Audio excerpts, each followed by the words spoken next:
Hi, welcome to Mind Your Own Music Business. My name is Jesse Goldberg, and my guest today is Michael Lynn. Michael Lynn. Michael Lynn, you've been here before. You're like how many times? One or two? Just one. Just one. Just one. You're I here was with here your with partner. Tim last time, Right. yes. Right, he's your partner, right? Well, he's not my partner. He's not? Well, but Oh, yeah. not that kind of partner. Not that kind of partner. Oh, okay. Anyway,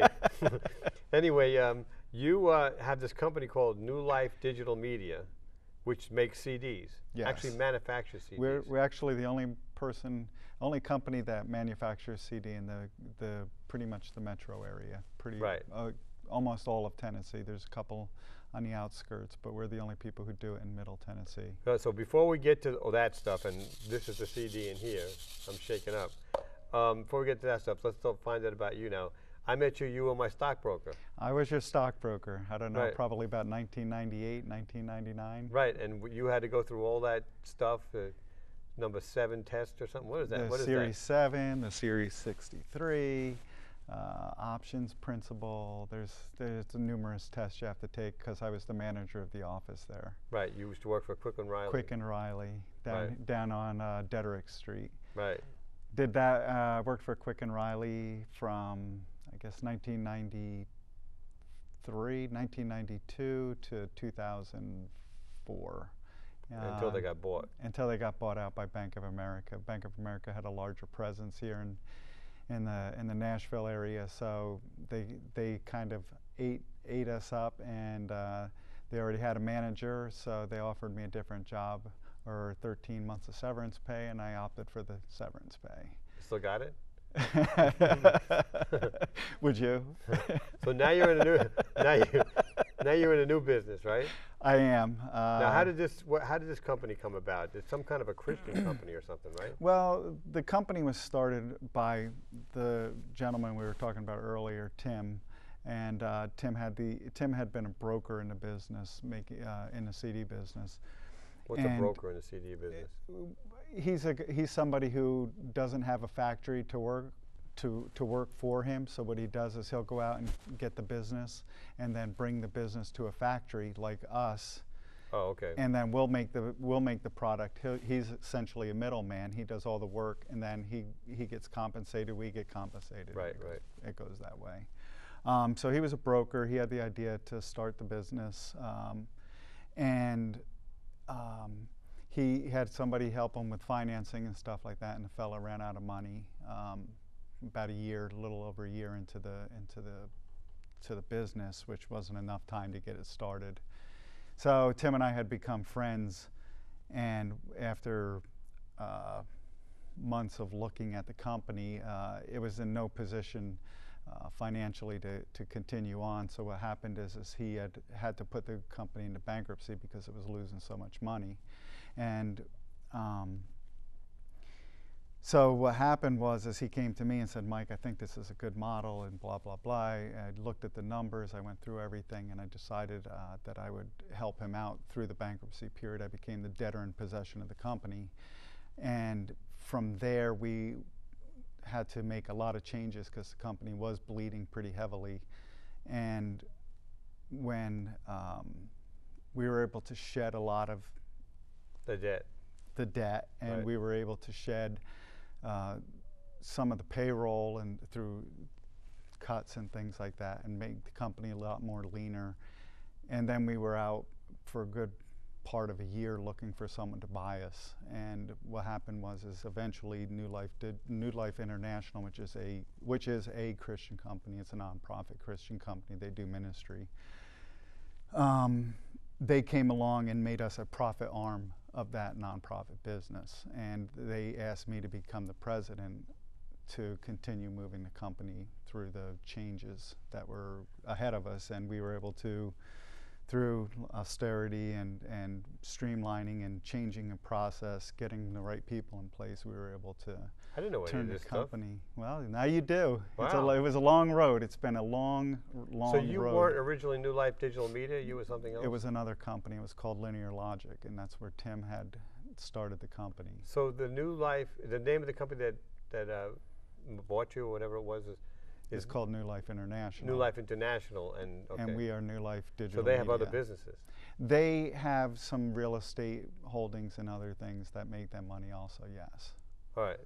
So what but I don't do any. What happened to that I run New Band-Aid Life business? Digital Media. There's some Band-Aid business The going on for a Band-Aid while. business is moving along also. It's called Band Angels. That was another invention of Tim's. I thought that was pretty cool. He had Band-Aids with say Christian sayings on them or something? With Bible verses. Bible verses, right. And I wish I would have brought a box if we were going to talk about it. I would love to be able to show it on TV. It's a fantastic product, and that's moving forward too. Yeah, it's like instead of Flintstones, Band-Aids, or whatever they have. Exactly. Dora the Explorer, right. whomever. They have Christian Bible sayings. Exactly. Right. And Tim got the idea because his granddaughter was diabetic, and she was constantly having to check her blood, and every time she had to do it, she had to put a Band-Aid on there. It was Dora the Explorer, whomever. And one night he said, why am I putting Dora the Explorer on here when I could put the healing word of God on it? And from that idea, Tim was able to take it from an idea to a Band Angel, and adhesive strip. Right now, when I saw this, you were looking for a place that manufactures, and the only place you could find them cheap enough was in China. I think that they finally found a place down in Florida that they're manufacturing. Again, I don't work in that area either. I run New Life Digital Media. But is that part of your whole big company? That's part of New Life International. It became a part of New Life International. Oh, okay, so that's good. Yeah, a lot of things going on. Yeah, wow, you're a successful guy now. Not me. Oh. All right, let's go to... You're talking about somebody else, Let's not get me. to CDs and see if we can get a close. What I have in here is crystals. I probably can't see them on there, but I have some out here. This is what a CD starts out as, right? And you manufacture... You said you're the only one in the area that actually manufactures them. We're the only company in the Nashville area that does it. If I turn it too much, it'll spoil. And what you These see are little crystals is optical grade polycarbonate. I knew that. And no, I didn't. Optical grade Optical grade polycarbonate. Anyway, let me put it back in here before I spill them all. And what happens now? You have this other thing here, which looks like an ashtray or something. Yeah. Well, what we do is What is this thing? This is that optical grade polycarbonate.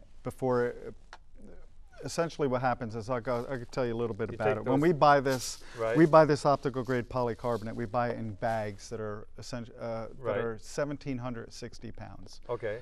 That makes roughly 50 to 55,000 CDs. And when we turn our machines off at night, or we start them up and start them up in the morning, what we have to do is purge the polycarbonate out. That polycarbonate gets injection molded, so it gets essentially melted into a disc. But what is that? Is that a mistake or something? What this is you can see all the air bubbles in it and the discoloration. Well, you wouldn't want that on your CD. So what we have to do is purge out all the air bubbles and all that discoloration. And once we get clear once we get clear polycarbonate coming out, it turns out to this thing. So all these little crystals. It kind of turns into that. All these crystals turn into this. Exactly. A clear. This is what they put on top of your CDs when you get done. You know, when you get done, this is like the clear one. No, well, I can explain the whole process to you, and I can explain it to you with, I don't know. Yeah, this looks familiar. I don't know. It's called A Rough Life. Right. And this is a Jesse Goldberg CD. Yeah, I used your company right there. And let me hold them up because on the camera. Start with me.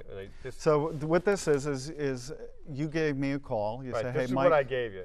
I gave him a CD that was done at a studio, right? Just with my own label and everything. Yeah. And it was mastered, and that is a master of your disc. Right. Okay. You call us up. You called me up. You say, hey, Mike, I'm ready to run It's a Rough Life again. I redid it. It's a couple songs on there. I said, how many you want? You said, I want 1,000 of them. And I said, okay, Jesse, get me your master. You send me your master in. Right, I gave you that. And when we get your master, what we have to do is we have to turn around and take your master and get what's called a stamper. That's a stamper, and this is made of nickel. This is a stamper? Yes, and just like... So how does that work? Just like when in the old days when you would have a record. Right in the camera. See that? Look at that. I can make the camera go blind. Woohoo, look at that. I'm doing that. Okay. Anyway, go ahead. Fascinating. Excuse me. Do that again. I'll do it on this camera. And essentially, like in the old days when vinyl was made, All right. there was a stamper, right? A stamper, And that's what they stamp the actual impression, right? Okay. onto vinyl. Gotcha. So what this is an inverse of your master. Okay. So that when we put this, which can take the heat and compression of the injection molding process. You put that on there, and that turns this into that? comes into that sits on one end of the injection molder. The plastic comes through, and what is that thing? That's where it comes through. And you can hold this out like this, and this is what's called a sprue, and this has to just get broken off because this is where the injection molding comes through. The plastic gets pushed through there. Okay, but this is too complicated. It's a little complicated, but you can figure it out. It's a little screw here, whatever. What do you call sprue. It? Sprue? That's what it's called. It's a sprue. Okay. Now, what's interesting about this, if you look at it, Jesse, is you see how and I don't know whether the camera can get it or not, but you can see how nice and clear it is in the center, and then it's all cloudy. Yeah. Well, it's all cloudy there because all the information's already on it. The information's on this already? Yes, it was injection molded on here through this stamper process. So this has information. This has information on it, and the reason it won't be able to play in a CD player is because it has to get reflected back to the laser. So the laser will shoot up and just shoot. Is this the backward information? That's the forward information. That's the real information. If you were to have a metal coating on this, this would play something. After you get done with that, we wind up with the final. We have to put a metal coating on this. There we go. Let's see what this is. That's my dog on the CD right there. That's Monkey Goldberg, and that's the cover of my CD. And that's it. That's it. And then what we wind up is with a disc that looks like that. Oh, now what's the difference between replicating and duplicating? Well, let me. You replicate. We replicate and duplicate. Replication is primarily for larger runs, 1,000 pieces and up.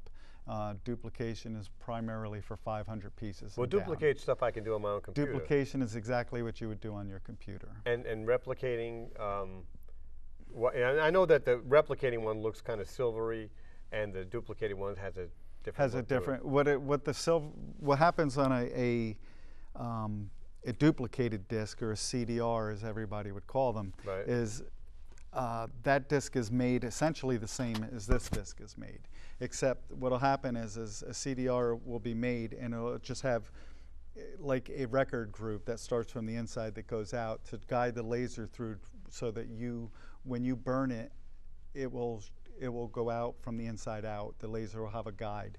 And what they do is they take that and they put a dye on it that's sensitive to that laser that'll change characteristics. So why is a replicated one better than a duplicated one? Why is a replicated disc better than a duplicated They seem to play on everything when duplicated ones don't play on everything. I think that the jury is out on duplicated disc as far. I don't think that there's a quality difference per se, because a master is made on a duplicated disc. Right. But the jury is out on how long a last? CDR will last. Yeah, and because if you lay it in your car and it gets exposed to heat, or if the dye will fade inside there. So you think that it's possible the replicated ones could last longer? I do. Well, the replicated one is an imprinted version, just like a record. The vinyl isn't, unless you leave reheat the vinyl and flatten it out, it's not going to change its characteristics. Right. So we know.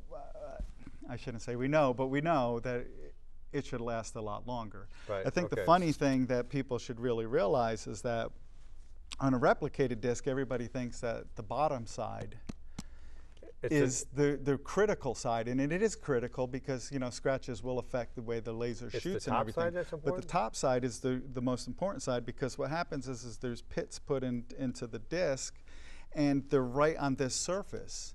And so this is just the regular surface here. So that's why that metal coating gets put on there, not only for that, but to protect it. And then there's also a lacquer coating on top of the metal coating. So you tell me that the disc plays on the top? It plays on the bottom, but the pits are all on this side of the disc. This is a flat surface. This is a flat, shiny surface. The pits are all on this side. So if you scratch this, you're essentially cutting through the pits on this side of the disc.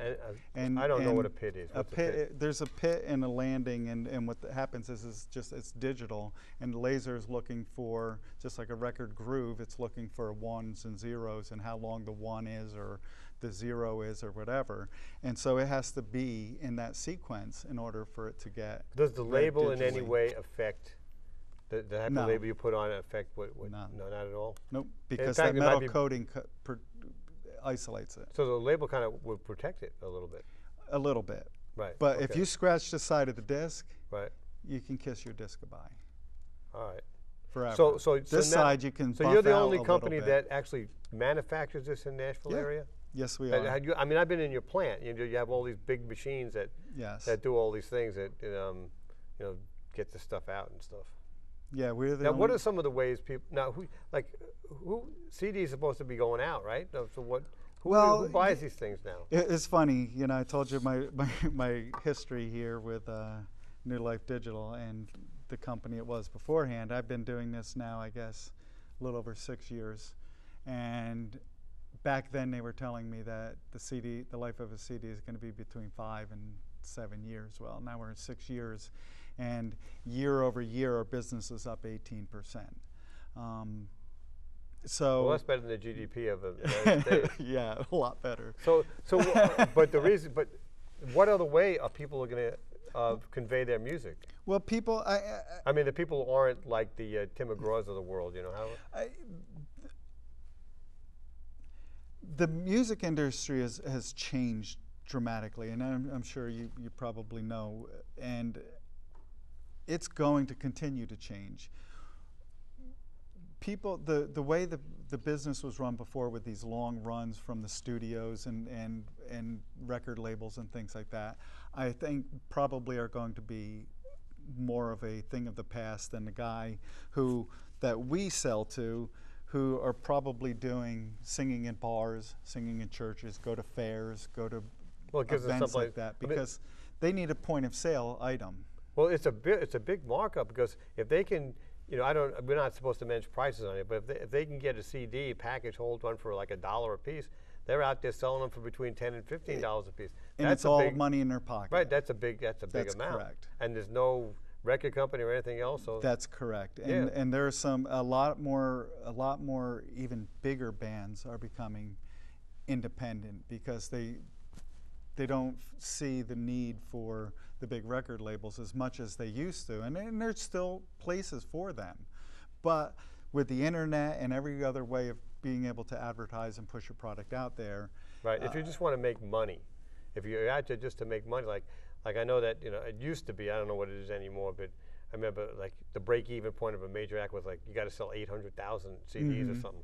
It's like, who sells that? Exactly. So I mean, but for me, if I sell 10,000 CDs, oh my God, I'm rich. Sure.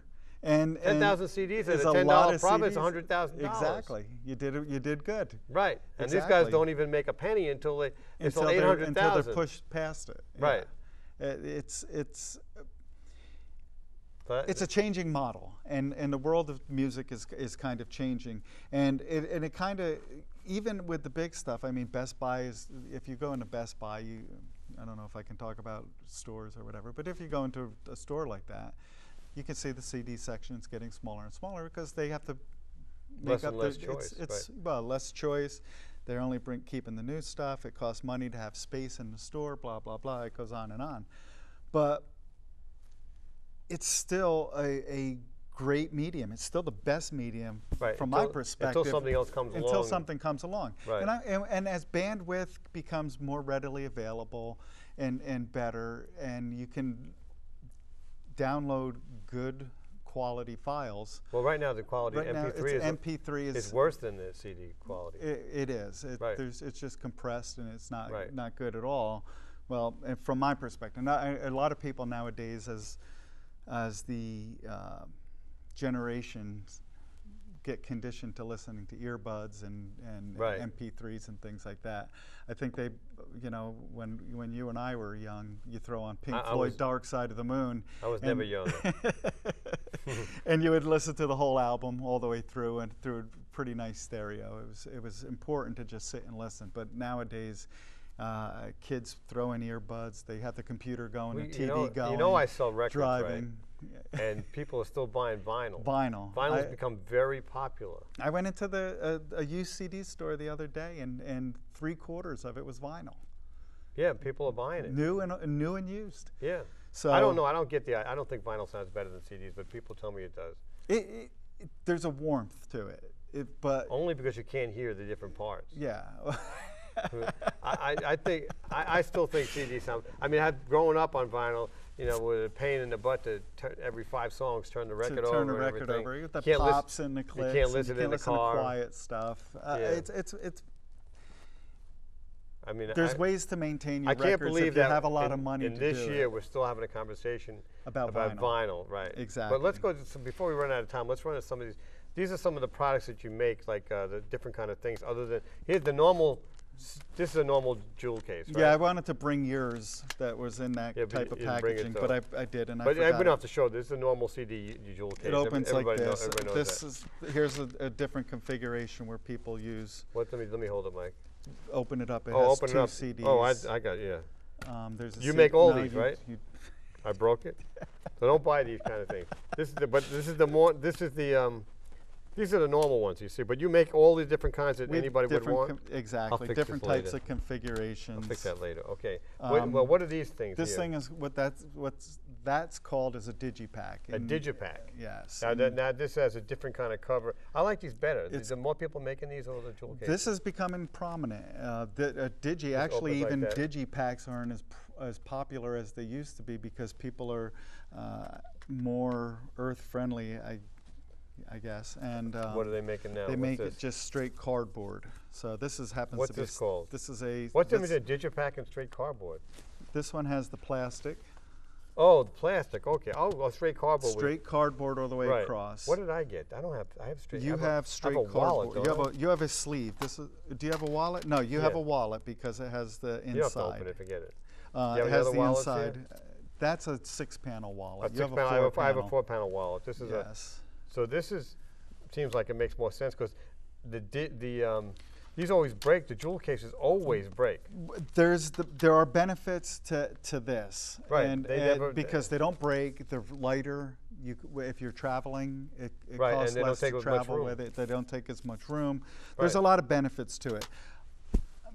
I'm an old school guy. You like CD cases? I like CD cases. I like that I can put them in my collection and see from the side that I don't like the jewel cases. I've had too many. I got thousands of them. They're all broken. And I brought these because the Beatles. Did you do this one? No, I kind of. What is this? This is a digipack. This is a 6-panel wallet. 6-panel wallet. And has a booklet in there. And the reason I brought this, I wanted to just discuss. What? And I don't know what we're supposed to talk about with price, but no, if you go on iTunes, you can buy this album for a price. All right, we can't mention prices, right? Okay, for a price. Right. And this is where the business is kind of odd because you can go into a Best Buy and buy it for the same price or less than you can buy it on iTunes. But when you go to Best Buy, this is what you walk out with. You walk out with a wallet, like everything. A book. You don't just walk out with Simon. You got a CD, and then what you can do with this is put it on your iPad. Right. And your iPod or whatever it is. I'm saying there is a value to having this. Of having a product rather than just having a. Correct. Right. Correct. I agree with that. And when you're paying the same amount, I'm a hoarder, and you don't even need the internet. You don't even have to pay $75 a month for internet to download it. Right. You know, you could just throw it in your CD player and it'll play. I personally think there's a value to having things too. So because you can play, you get more flexibility as to where you can play it. Exactly. I mean, I don't. My theory on stuff is that if you give people something worth buying, they'll buy it. Well, that's the whole thing. I think what happens is a lot in the music industry, as we go back to that conversation, is I think that they forget about value. The labels and some of these people who are putting out CDs, because you can go buy a DVD for $10 and there's a cast, there's film, there's this, there's that, for $10, and then you could go buy not supposed to talk about price, but you could pay more for a CD, and there's 4 people in the band, and it just doesn't make any sense. Well, and sometimes they don't do it. They don't give you any value at all. Nowadays, they're starting to put videos on there. They're giving you a little extra Can you value. do stuff like that? Can you make videos? There could be videos on there, yes. Is this something that you can do? When we do video, we farm it out because we don't have a DVD machine. Oh, okay. But you should do straight music.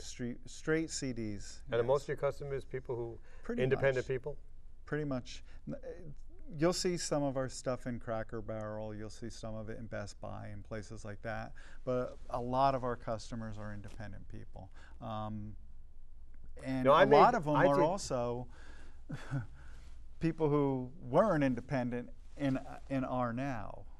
Right. They like the guys who have broken away from the label or old enough, like you know, for like example, the Merle Haggards and things like that. Exactly, or Alabama. And they make more money now than they've ever made. We don't do Alabama, but yeah, they're making more money than they probably ever have. Yeah, because they're actually getting the money for it. Exactly, they'll go out to a fair or something. Well, the advantage of a record label is always because they give you the publicity, they get your name out there. Correct. And then after that, then you go out on your own. You're like a Clint Black. You can start making money, even though I think he went bankrupt or something. I don't know. I don't know. I don't know what happened to him. I'm not going down there.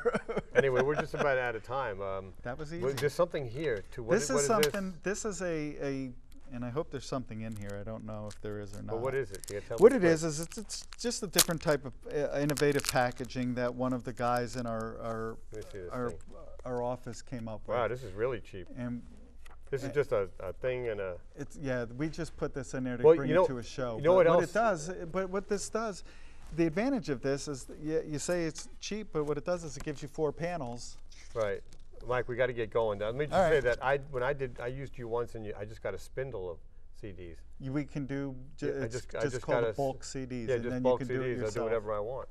Anyway, we got to get going. That was quick. Yeah. So this is Mike Lynn from New Life Digital Media, the only place that actually manufactures the whole CDs in the metro area. Yeah. And my name is Jesse Goldberg, and we'll see you next week with another edition of Mind Your Own Music Business.